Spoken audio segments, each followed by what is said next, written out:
Hello বন্ধুরা, আজকে আমরা শিখব কিভাবে লিখতে হয় সরেও। ঠিক আছে, এভাবে আস্তে আস্তে সুন্দর করে লম্বা দাগটা টেনে নেব।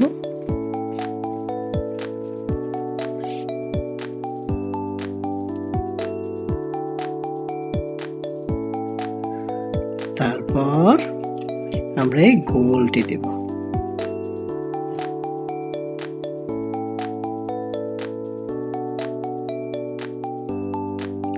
চেষ্টা করি দাগের উপর দিয়ে যতটুকু পারা যায় ভালোভাবে দেয়া। তোমরা হয়তো আমার থেকেও ভালো পারবে। ওকে, তারপরে এখানকার আস্তে আস্তে নিচে দিয়ে সুন্দর করে শেষ পর্যন্ত।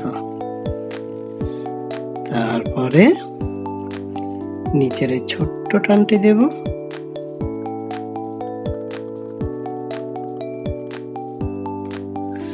তারপর সোজা এই টানটা।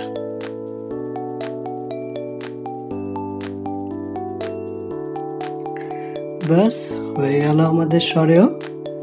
এখন আমাদের বারবার করে চেষ্টা করতে হবে। ঠিক আছে, আমরা চেষ্টা করব যতক্ষণ পর্যন্ত না আমরা ভালোভাবে লেখা শিখতে পারি।